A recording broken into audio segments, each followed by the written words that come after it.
Astagfirullah, astagfirullah, astagfirullah, astagfirullah.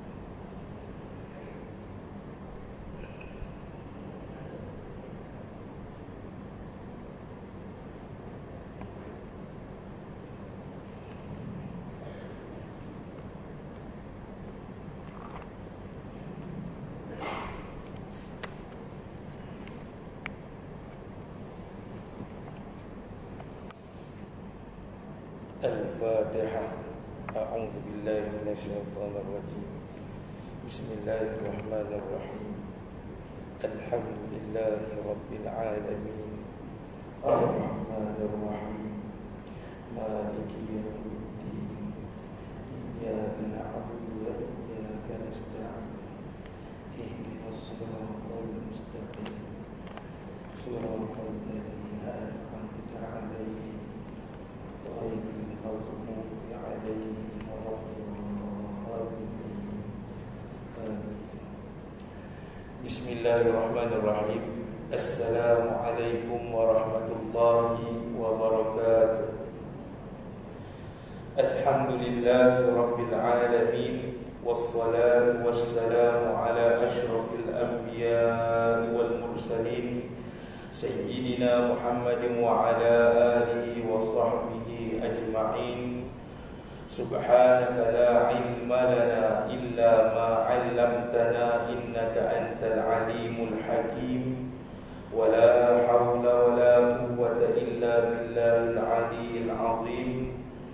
Allahumma salli salatan kamilah wa sallim salaman tamman ala sayyidina Muhammadin alladhi tanhallu bihil 'uqad wa tanfariju bihil kurab wa tuqda bihil hawaij wa tunalu bihir raghaib wa husnul khawatim wa yustasqal ghamamu biwajhihil karim wa ala alihi wa sahbihi fi kulli lamhatin wa nafasin bi'adadi kulli ma'lumin lak. Rabbi shrah lana sudurana wa yassir lana umurana wahlul 'uqdatam min lisanina yafqahu qawlina. Bismillah ma sya'allah la yasuqul khaira illa Allah. Bismillah ma sya'allah la yasrifu su'a illa Allah. Bismillah ma sya'allah ma kana min ni'matin fa min Allah. Bismillah ma sya'allah la hawla wa la quwwata illa billah. Amma ba'd. Alhamdulillah, bersyukur kita kepada Allah Subhanahu wa taala. Allah pertemukan kita sekali lagi dengan keberkatan yang Allah berikan kepada kita, dengan nikmat-nikmat yang Allah berikan kepada kita. Dapat lagi kita berkumpul bersama-sama dengan tujuan kita nak menunaikan tugas kita kepada Allah Subhanahu wa taala yang telah diamanahkan oleh Allah Subhanahu wa taala kepada kita, iaitu menunaikan solat fardu maghrib secara berjemaah. Kemudian kita duduk sebentar untuk mendengar karangan-karangan para ulama, dan di samping itu kita dapat pahala yang ketiga, iaitu kita menyambung hubungan sesama kita, insya-Allah. Selawat dan salam ke atas junjungan besar Nabi sallallahu alaihi wasallam, Rasulullah yang mengajar kita banyak tentang kehidupan yang berlandaskan kepada Islam. Dan kita patut bersyukur kali kedua kerana inilah anugerah Allah yang kedua terbesar, iaitu Allah menganugerahkan baginda Nabi sallallahu alaihi wasallam kepada kita semua.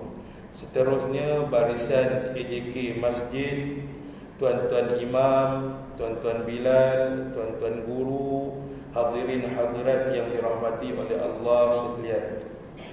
Jadi tuan-tuan dan puan-puan, kita akan teruskan perkongsian kita, iaitu kitab Penawar Bagi Hati, dan kita berhenti pada sesi yang lepas, iaitu kita menyatakan antara maksiat-maksiat mata yang saya ambil daripada kitab Sulamut Taufiq yang dikarang oleh Al-Habib Abdullah bin Husain bin Tahir Ba'alawi Al-Haddad, seorang ulama ahli sunnah wal jamaah yang mengajar di Kota Tarim, Yaman. Jadi kita telah berhenti pada sesi yang lepas, iaitu dalam bab mata, dan kita telah menyatakan beberapa maksiat mata yang ditulis oleh para ulama. Jadi insya-Allah hari ini kita akan sambung antara kita akan nyatakan lagi sekali apa lagi maksiat-maksiat mata yang selalu kita buat ataupun kadang-kadang kita tak sedar kita buat benda tu.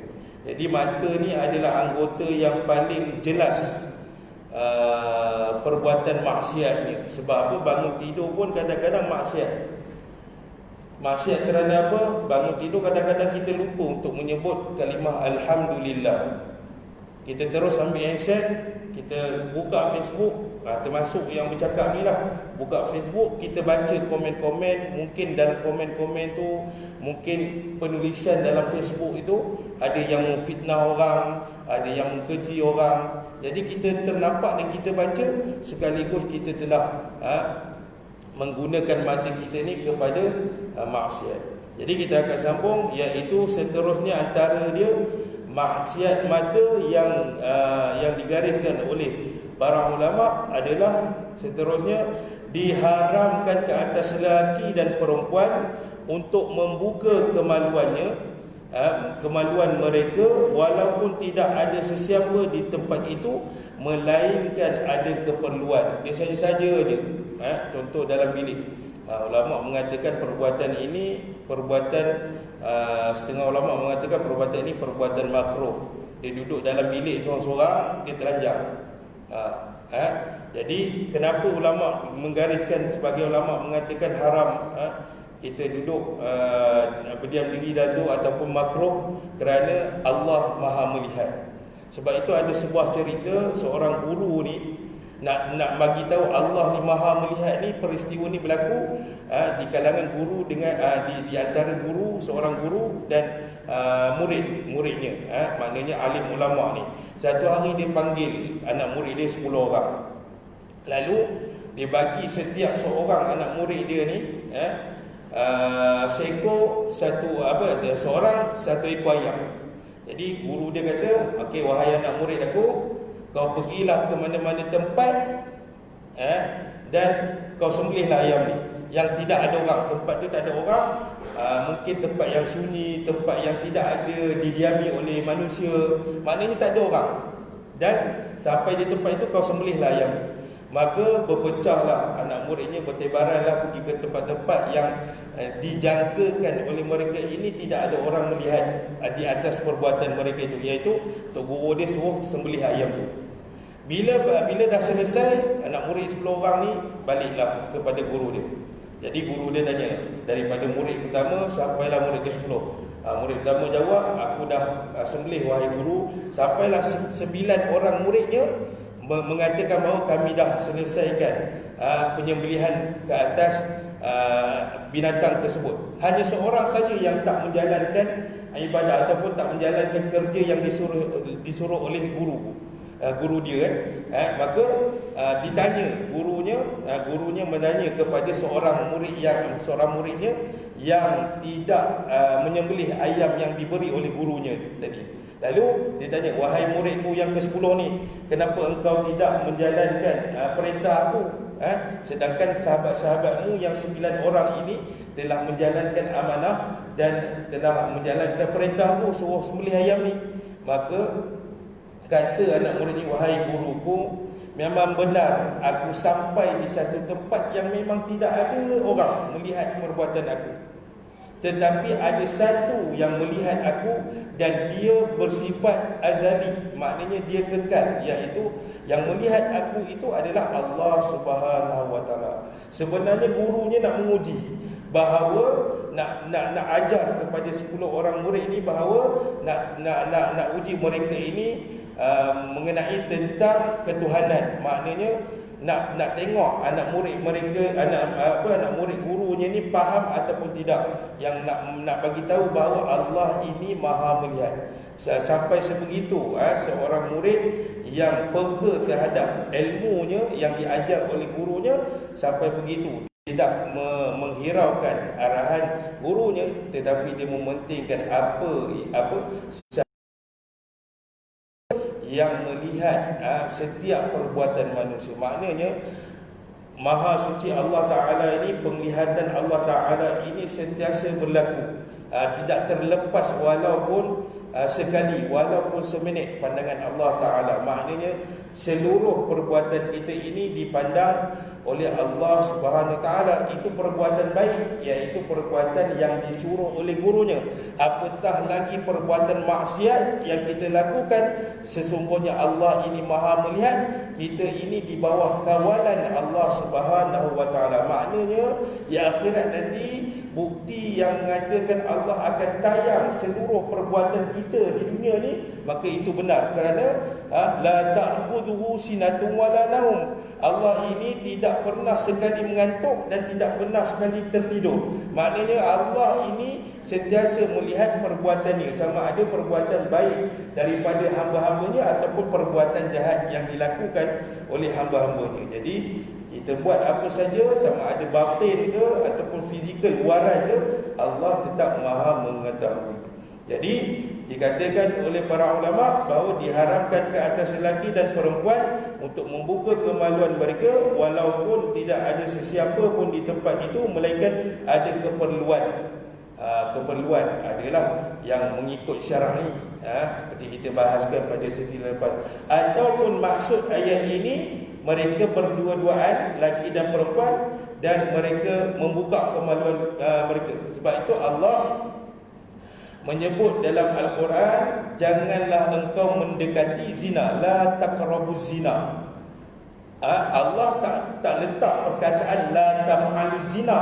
Allah tak nyatakan dalam Al-Quran itu jangan engkau buat zina, tetapi Allah kata apa? Jangan engkau mendekati zina. Maknanya perbuatan-perbuatan yang menghampirkan kita kepada zina. Contohnya kita tengok kemaluan orang, yang menyebabkan kita naik nafsu. Kita tengok seorang perempuan yang seksi, menyebabkan nafsu kita naik. Itu perbuatan yang menghampirkan kita kepada zina.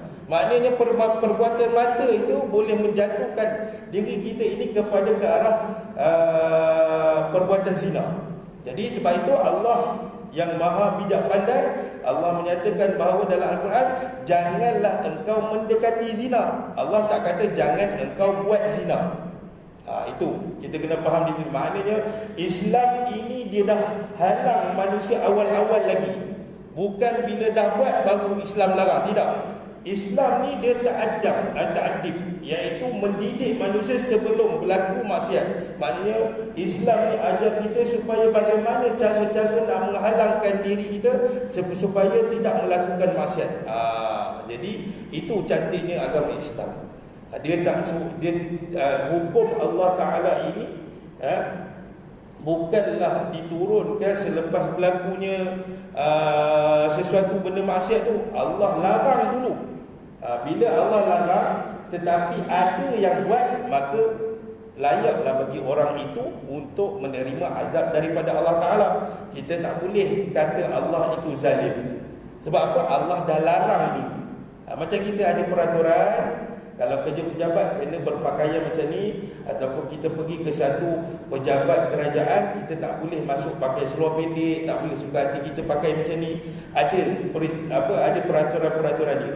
Jikalau kita melanggari peraturan yang telah ditetapkan, layak ke atas kita ini kena tata tertib ke atas kita. Macam itulah. Jadi kita tak boleh kata bos kita ni zalim, betul? Tak boleh. Sebab apa? Kita sendiri yang melanggar peraturan yang telah ditetapkan oleh Allah Subhanahu Wa Taala. Jadi kalau Allah kata, para ulama kata, Nabi pun kata, tidak boleh menggunakan mata ini untuk memandang kepada maksiat, jangan. Jadi sebab apa?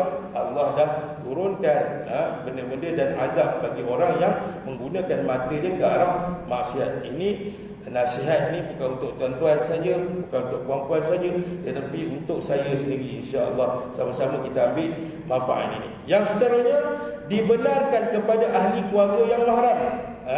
Mahram ni apa? Perempuan atau lelaki yang haram dikawani. Adik-beradik lah. Adik-beradik ke, ibu ayah ke, dibenarkan ahli keluarga yang mahram atau yang sama jantina atau kepada kanak-kanak kecil yang belum ada keinginan seksual. Ni dia tulis, bukan saya sebut. Maknanya yang belum ada keinginan nafsu, macam itulah, untuk melihat selain daripada apa-apa yang di antara pusat dan lutut. Dibenarkan ahli keluarga. Tapi kita yang berakal ni, dan di akhir zaman ini, kita tengok kita tengok TV, kita baca surat khabar, kita dengar berita dari radio. Di akhir zaman ni dia tak menentu dah. Kadang-kadang macam saya kata pada sesi lepas, cucu pun boleh rogol neneknya. Subhanallah, tak tahulah dia tengok kok mana datang nafsunya. Jadi untuk akhir zaman ini lebih baik kita jaga. Kita jaga perbuatan kita, kita jaga aurat kita supaya dapat menghindari perkara-perkara yang tidak diingini berlaku. Mata orang, mata kita ni kita tak jangka.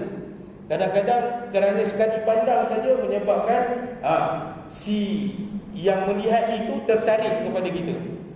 Contoh, kadang-kadang kita yang perempuan katakan sidai kain, tiba-tiba lalulah budak-budak taman, lalu dia terpandang, makcik ni dia tak sedar dia tak pakai tudung tu. Jadi mungkin satu hari nanti budak ni dia akan cari jalan bagaimana nak dapat makcik ni. Subhanallah, kita minta jauh daripada tu. Maknanya mungkin dari sekali pandang menyebabkan bencana itu, musibah tu akan menimpa kita. Maknanya kita kena jaga sungguh-sungguh aurat kita. Islam memang tekan sungguh, para ulama memang tekan sungguh beraurat ini. Sebab kalau orang yang menjaga aurat, dia pergi mana pun selamat, dan dia pergi mana pun dia mudah untuk menunaikan solat 5 waktu. Orang yang tak menjaga aurat ni kadang-kadang dia jadi alasan. Dia pakai seluar pendek, jalan dengan kawan-kawannya. Bila kawan dia yang pakai seluar panjang ni ajak jom pergi solat, aku nak kena balik rumah dulu, aku pakai seluar pendek. Siapa suruh kamu pakai seluar pendek? Maka kalau kita tutup aurat, segala perbuatan insya-Allah Allah akan mudahkan kita. Dan dibenarkan kepada dewasa untuk melihat setiap anggota daripada kanak-kanak yang bukan mumayyiz. Mumayyiz ni dia boleh bezakan yang mana, ciri-ciri mumayyiz ni dia boleh bezakan yang baik dan yang buruk. Dia belum balik lagi tetapi dia mumayyiz. Dia boleh bezakan antara, kalau kita tanya satu benda, abang, mencuri ni baik ke tak baik? Dia kata, ayah, mencuri ni tak baik. Tu kira dia dah boleh beza yang mana baik, yang mana buruk. Jadi itu mumayyiz, tapi dia belum akil balik. Kalau dia puasa sah di sisi puasanya, cuma tak dapat pahala macam orang yang akil balik macam kita berpuasa ni. Dia puasanya sah. Okey, iaitu dibenarkan orang dewasa untuk melihat setiap anggota daripada kanak-kanak yang bukan mumayyiz selain daripada kemaluannya, kecuali untuk ibu bapanya atau penjaganya. Kita lah macam ada anak kecil, takkan kita tak boleh tengok langsung anak kita punya kan. Jadi kita yang bagi mandi, kita yang bagi pakai baju dia, kita yang bagi pakai lampin dia. Jadi dibenarkan. Itu antara situasi yang dibenarkan oleh syarak untuk kita melihat kemaluan orang lain. Selebih daripada itu tidak boleh. Dan dalam keadaan darurat ni kalau ikutkan betul-betul dalam segi syarak, kita kena darurat sungguh-sungguh, dah tak ada benda lain dah, melainkan itu saja tempat untuk melahirkan anak ataupun hospital, itu saja. Dan doktor pula doktor lelaki semua. Jadi kita hantarlah ke situ. Tapi sekarang ada klinik swasta yang boleh kita bawa isteri kita untuk melahirkan anak, yang mana di dalam klinik swasta tu semua doktor dan stafnya perempuan, jadi tak ada masalah. Jadi darurat, kalau nak kata zaman sekarang darurat sangat, tak juga sebab kita ada keperluan-keperluan yang telah disediakan yang menyenangkan kita. Baik, seterusnya perkara maksiat mata, apa dia? Diharamkan melihat seorang muslim dengan pandangan kehinaan. Bukan sahaja pandangan kita melihat kemaluan orang, bukan kita melihat aurat orang, bahkan pandangan kita kepada orang itu dengan pandangan kehinaan. Maknanya kita mengkeji orang. Tak boleh juga.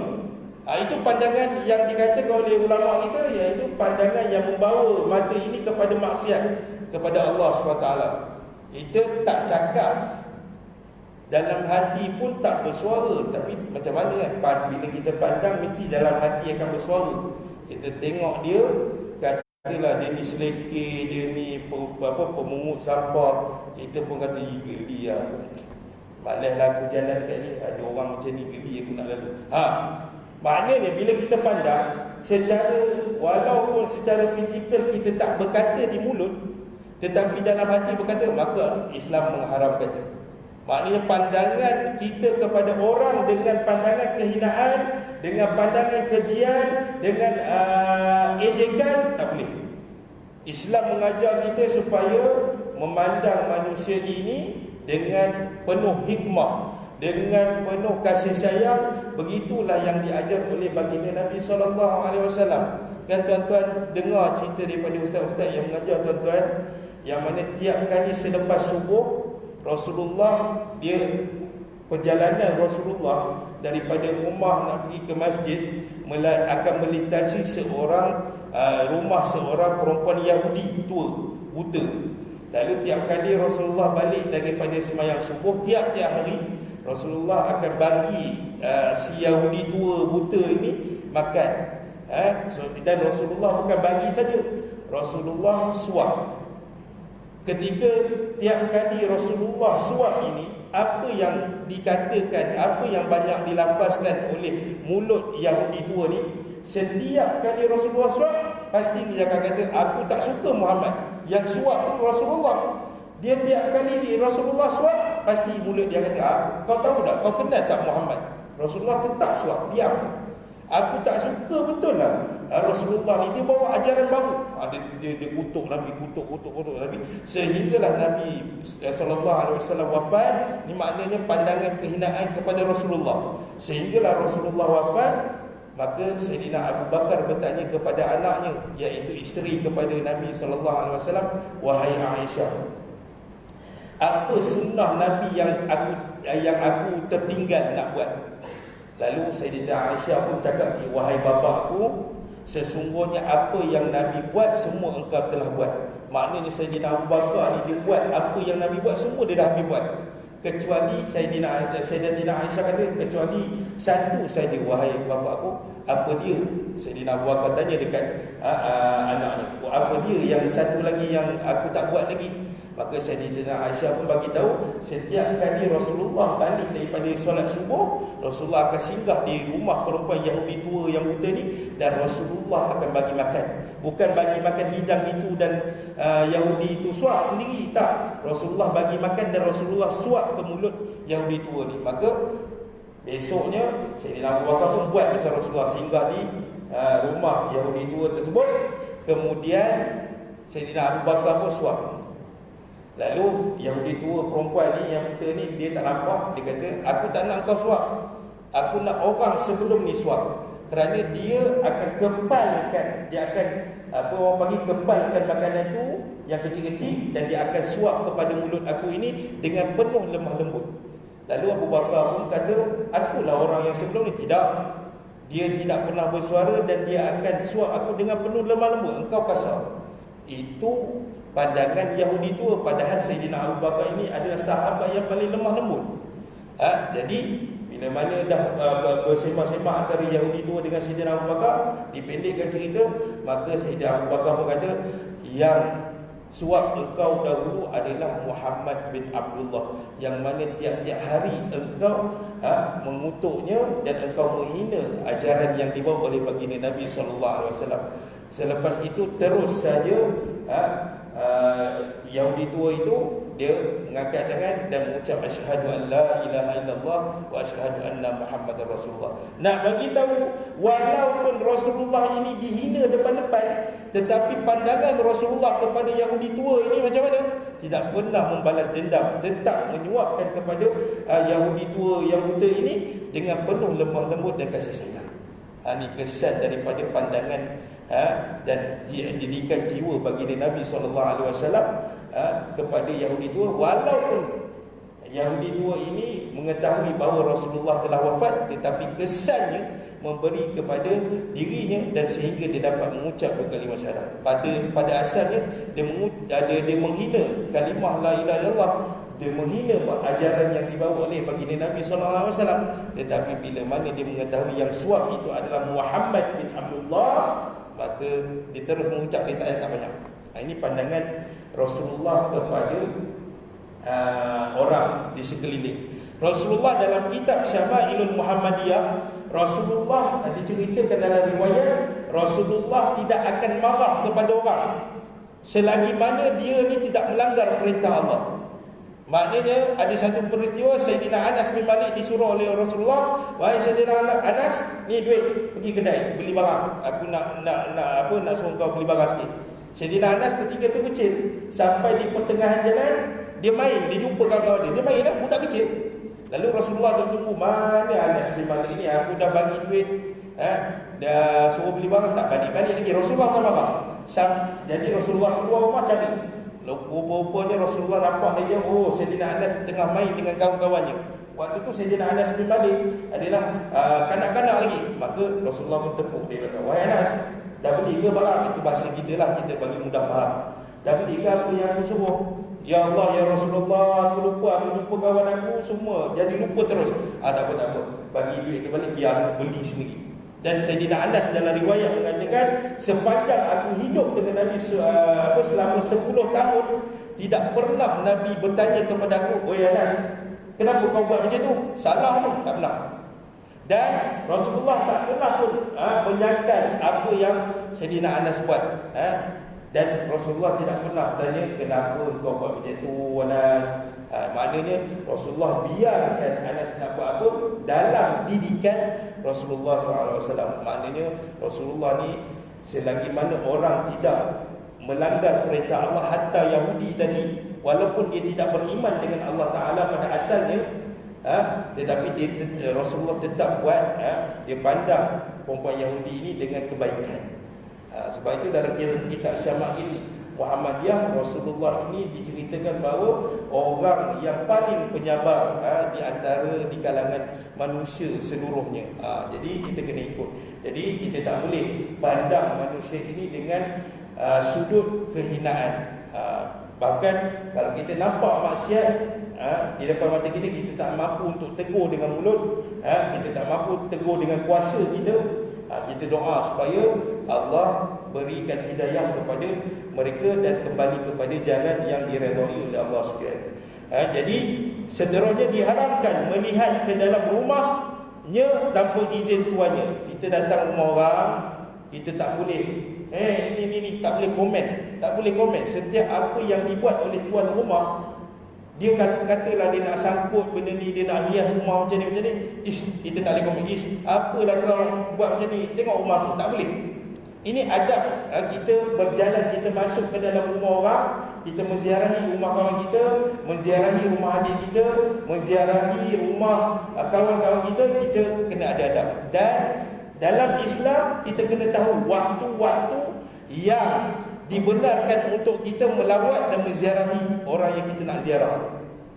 Contohnya antara waktu yang tidak dibenarkan untuk kita datang, antaranya waktu tengah malam, sebab itu waktu rehat, ataupun waktu tengah hari, waktu rehat juga. Allah berikan waktu-waktu ini untuk tuan rumah berehat. Sebab itu adab, sehingga adab anak untuk masuk ke dalam bilik ibu dan ayahnya, waktu-waktu ini tidak dibenarkan.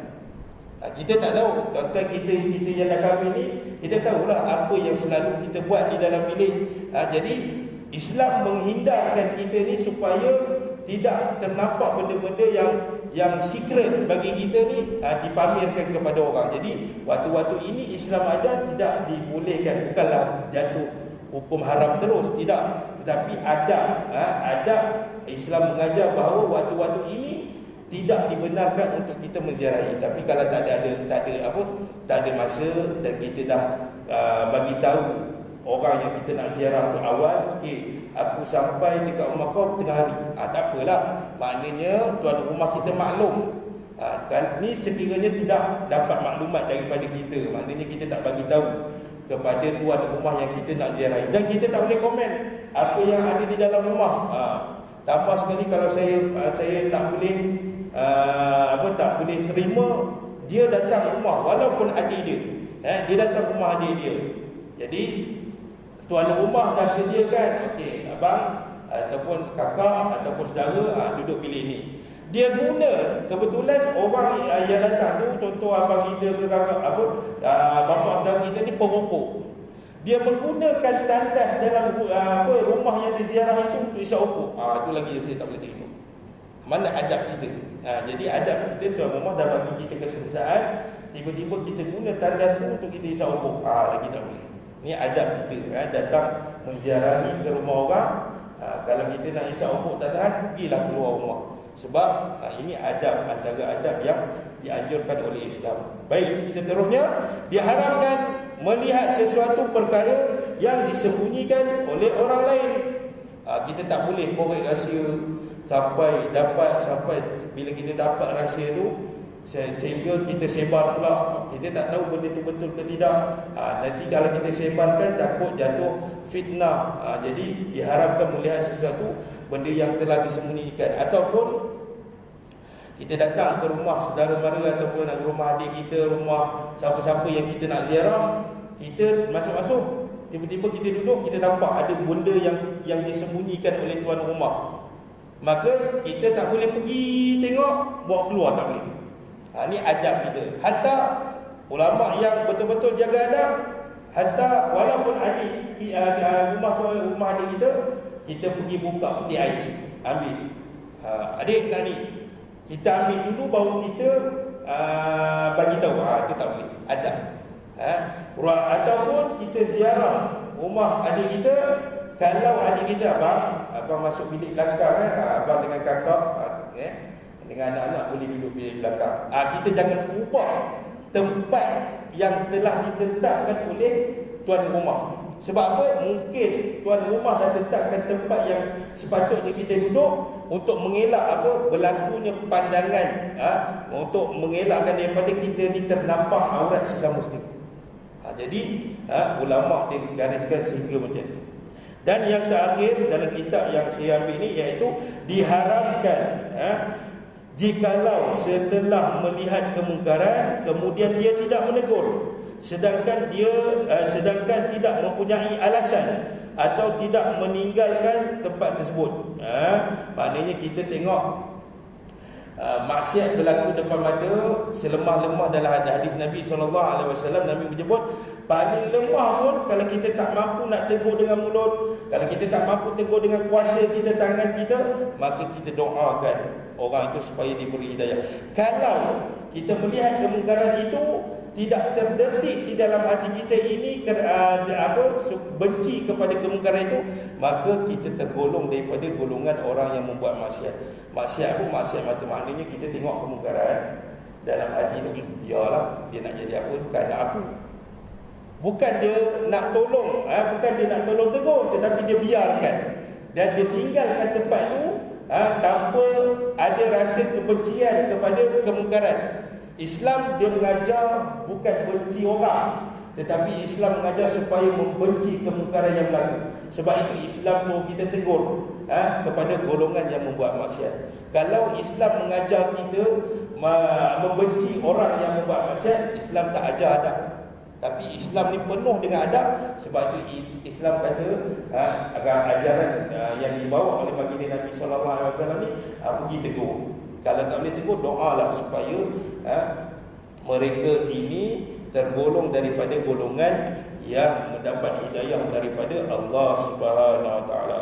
Qala al-muallifu rahimahullah taala, dan dinukilkan dalam kitab ini dengan firman Allah Subhanahu Wa Taala dalam surah An-Nur ayat yang ke-30, bermaksud, bersabdalah olehmu hai Rasulullah bagi sekalian yang beriman, pejamkanlah oleh kamu akan mata kamu daripada barang yang tiada harus bagi kamu melihatnya, nescaya memejam oleh mereka itu akan segala mata mereka itu, dan suruh olehmu akan mereka itu dengan memelihara faras mereka itu, nescaya memelihara mereka itu akan segala faras mereka itu dari barang yang haram dikerjakan dengan dia. Dan yang demikian memelihara itu lebih baik daripada bagi mereka itu bahawasanya Allah SWT sangat mengetahui akan batin yang mengerjakan mereka akan dia semacam dan dengan zahirnya, maka membalas ia akan mereka di atasnya. Maknanya dalam surah An-Nur ni, tuan-tuan boleh balik tengok surah An-Nur ayat ke-30, Allah berfirman, Allah nak bagi tahu supaya kita tundukkan pandangan kita apabila nampak maksiat di hadapan di hadapan kita, dan tolong jaga kemaluan. Maknanya jaga kemaluan kita ni dengan cara apa? Tutup aurat ni sebaik mungkin supaya orang lain tidak mendatangkan keganahan kepada kita.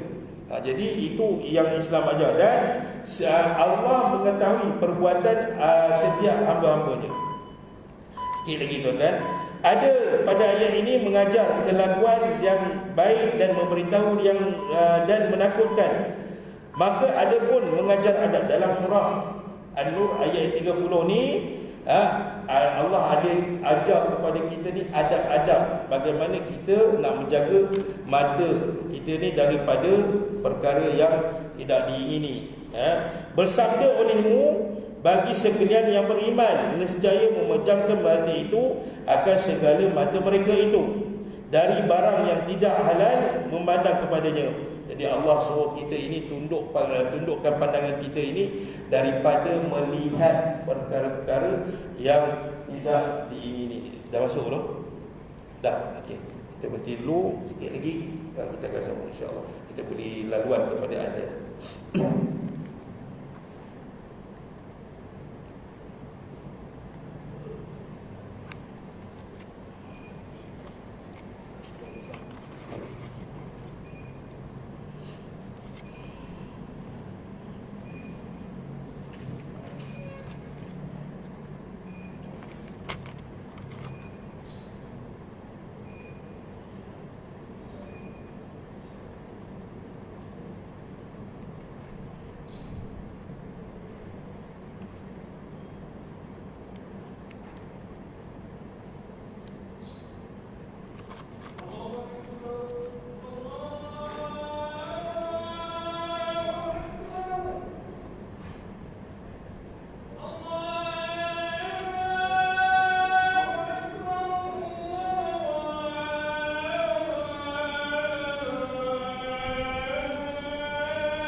Baik, kita sambung sikit lagi ya tuan-tuan dan puan-puan.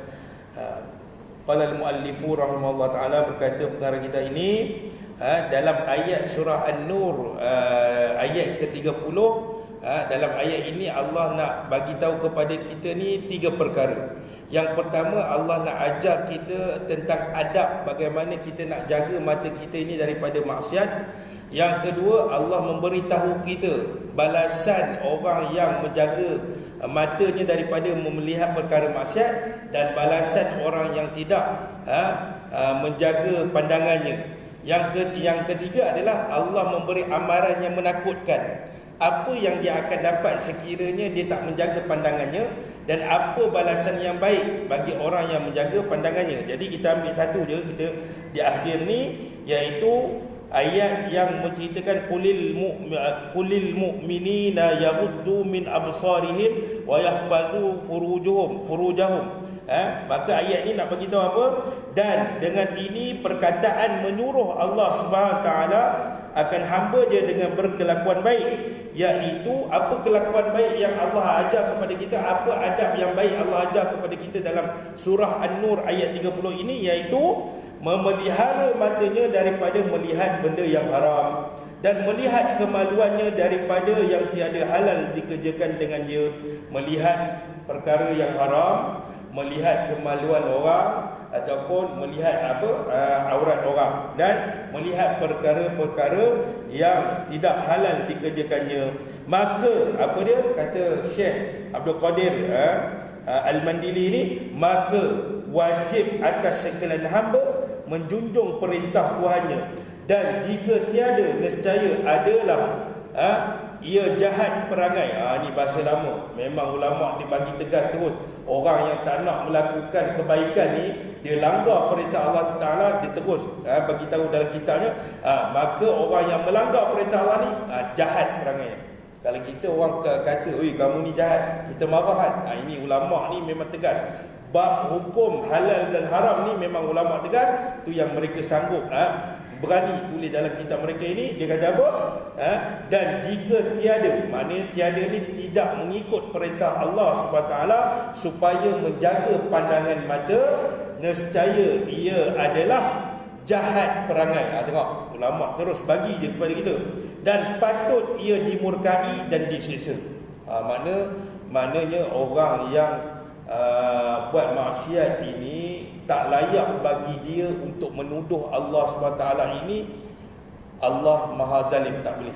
Na'udzubillah min zalim. Minta Allah jauhkan kita daripada perkara itu, kerana Allah beri azab seseorang itu kerana dia yang memilih jalan yang telah dilarang oleh Allah Subhanahu taala supaya jangan buat benda itu. Allah dah bagi tahu dah, tetapi dia melanggar perintah Allah Ta'ala.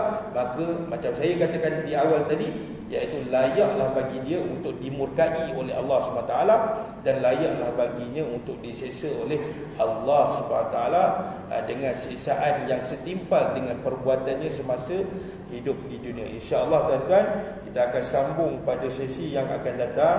Moga-moga dengan perkara ini kita menjaga mata kita ini daripada membuat maksiat, dan Allah hindarkan. Kita mohon pada Allah Ta'ala supaya Allah kukuhkan iman kita, sehinggalah kita menghadap Allah SWT di atas kematian kita itu, supaya Allah matikan kita juga di atas kalimah La ilaha illallah Muhammadur Rasulullah. Jadi mohon maaf mengambil masa tuan-tuan yang agak lama. Mohon maaf kalau ada terkasar bahasa. Jadi kita akhiri perkongsian kita ini dengan bacaan doa. A'udzubillahi minasyaitonirrajim.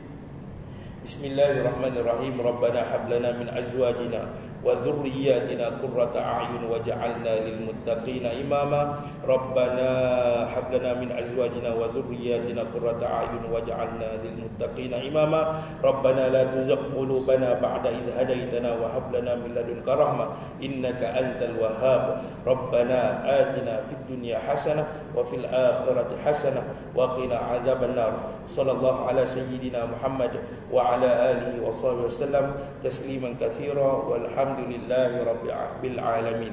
Saya akhiri dengan aqulu qawli hadza wa astaghfirullah li wa lakum. Wassalamu alaikum warahmatullahi wabarakatuh.